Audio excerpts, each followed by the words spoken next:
আসসালামু আলাইকুম। খুবই ইন্টারেস্টিং একটা খবর।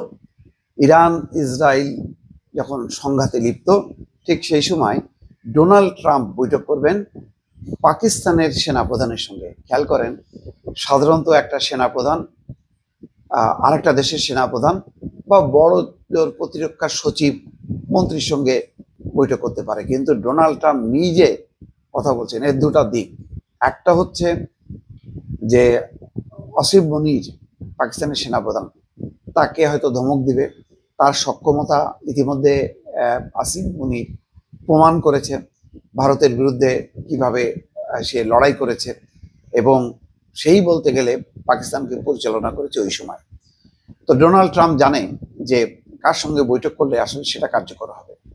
এখন যেই পরিস্থিতির মধ্যে বৈঠক করছে, এটা একেবারেই নিশ্চিত করে বলা যায় যে ডোনাল্ড ট্রাম্প পাকিস্তানের সেনাপ্রধানকে বার্তা দেবেন, খবরদার ইরানের পাশে তোমরা থাকবে না। প্রথম যে ঘোষণাটা এসেছিল যে পাকিস্তান ইরানের পাশে থাকবে, এবং তখন ইসরায়েল ক্ষুব্ধ হয়ে বলেছিল যে ইরানের পর তাদের টার্গেট হচ্ছে পাকিস্তান।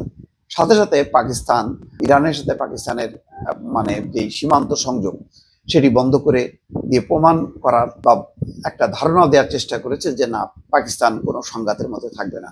সুতরাং ডোনাল্ড ট্রাম্প যে বৈঠক ডেকেছে, সেই বৈঠকে তার বার্তা হবে ওই একই, যে তোমরা নিরপেক্ষ থাকবা, পারলে ইরানের বিরুদ্ধে কাজ করবা, কিন্তু কোনোভাবেই ইরানের পক্ষে না।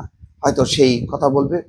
অন্যদিকে ভারতের ব্যাপারে হয়তো কিছু নির্দেশনা থাকতে পারে, তবে এই মুহূর্তে ডোনাল্ড ট্রাম্পের মনোযোগ ইরান এবং ইসরায়েলের দিকে, এবং সেই ক্ষেত্রে খুব দৃঢ়ভাবে ডোনাল্ড ট্রাম্প ইসরায়েলের পক্ষ নিয়েছে, এবং সেই পক্ষ ভারী করার জন্য পাকিস্তানের সেনা প্রধানের সঙ্গেও পর্যন্ত তিনি বৈঠক করছেন।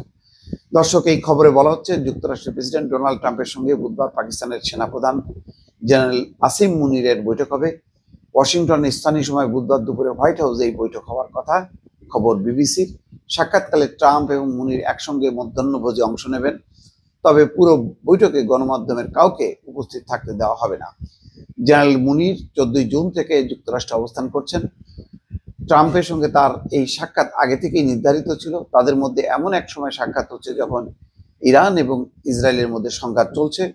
ক্রমবর্ধমান উত্তেজনার অঞ্চলটির অন্যান্য অংশ ছড়িয়ে পড়ার আশঙ্কা দেখা দিয়েছে। ইরান ও পাকিস্তানের মধ্যে সীমান্ত রয়েছে। ইরানি সংবাদ মাধ্যম বলছে যে জেনারেল মুনির গত মাসের শেষ দিকে ইরানের সশস্ত্র বাহিনীর তৎকালীন প্রধান মোহাম্মদ হুসেইন বাঘেইরির সঙ্গে দেখা করেছিলেন। গত 13 জুন ইসরায়েলি হামলায়, বিমান হামলায় বাঘেরি নিহত হয়।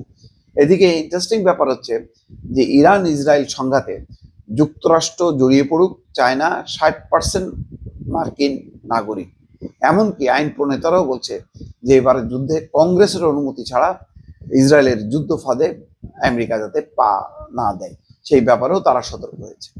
ইরান এবং ইসরায়েলের মধ্যকার চলমান হামলা পাল্টা হামলায় যুক্তরাষ্ট্রের সরাসরি জড়িয়ে পড়ার আশঙ্কা করা হচ্ছে। ধারণা করা হচ্ছে মার্কিন প্রেসিডেন্ট ডোনাল্ড ট্রাম্পের প্রশাসন ইসরায়েলের পক্ষ নিয়ে ইরানে হামলা চালাতে পারে।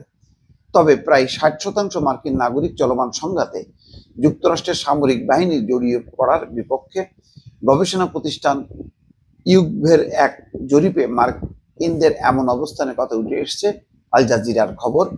জরিপের ফলাফলে দেখা গেছে মাত্র 16% অংশগ্রহণকারী বলেছে তারা ইরানে মার্কিন বাহিনীর হামলার পক্ষে, আর 24% বলেছে তারা এখনো বিষয়টি স্থির কোনো সিদ্ধান্ত নিতে পারেনি। যাই হোক, কোনো জনগণই, কোনো দেশের জনগণই চায় না যুদ্ধ, এবং মার্কিন জনগণ শান্তিপ্রিয়। তারা যুদ্ধবাজ তাদের শাসকদের যে কার্যকলাপ সেটা কখনোই পছন্দ করে না। ডোনাল্ড ট্রাম্প বলেছিল যে সে যুদ্ধ চায় না, এবং সে ক্ষমতায় আসার সাথে সাথে যুদ্ধ বন্ধ করে দেবে। এখন দেখা যাচ্ছে উল্টো ঘটনাই ঘটছে, যেটা অত্যন্ত দুর্ভাগ্যজনক মার্কিন জনগণের জন্য। দর্শক, ভালো থাকবেন। সর্বশেষ আপডেট নিয়ে আবারও আপনাদের সামনে হাজির হব। আল্লাহ হাফিজ।